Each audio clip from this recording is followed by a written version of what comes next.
Good morning, my friends. I think I like this video tool better than writing.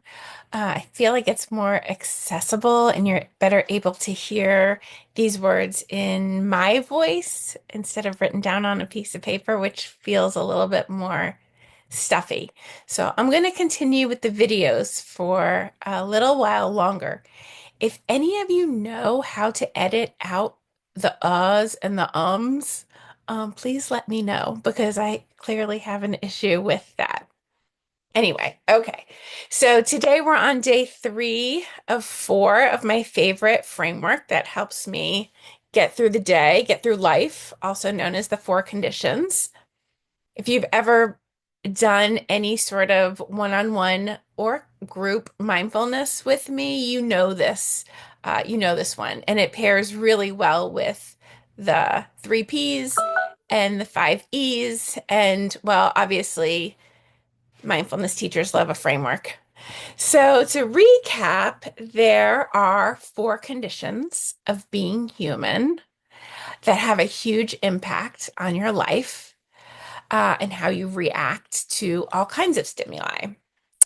When we are aware of our conditions, we can create the spaciousness for ourselves to respond to those stimuli instead of reacting to them. There are some times in life where we want to react.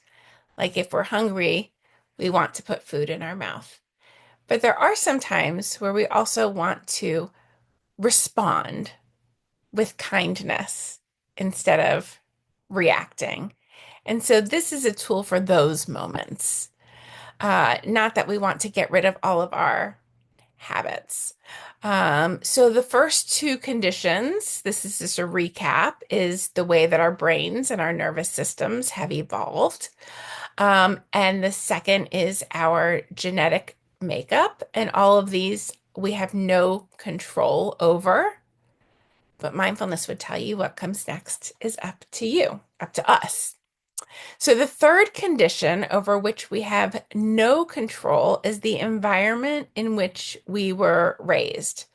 This is also our early life conditioning. So this is like early life through mid-teens when we are the most malleable.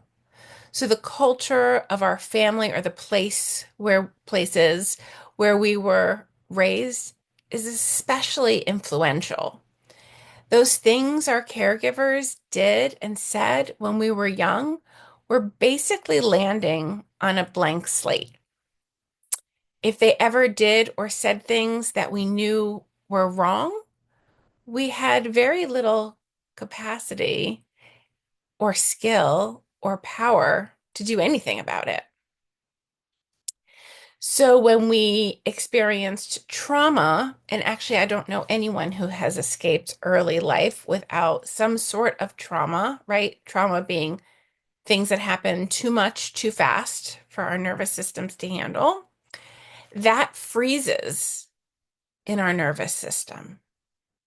And it freezes in ways that we don't understand and probably still surprise us to this day.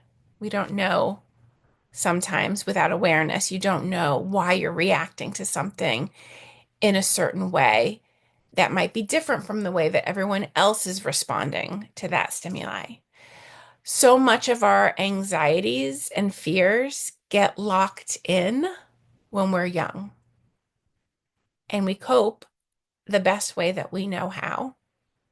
But those coping skills that worked for us as kids might not be so skillful as adults. And by skillful, all I mean is doing the least amount of harm to yourself or to others. So, again, I invite you to think back to your scenario and reflect on these aspects of our conditioning. What was possibly more difficult for you because of the triggers that were formed in your early years to mid-teens? And take as much time as you need here with this awareness, this insight building. Mindfulness is dose dependent. So the more you go to work on your mindfulness practice, the more it will go to work for you.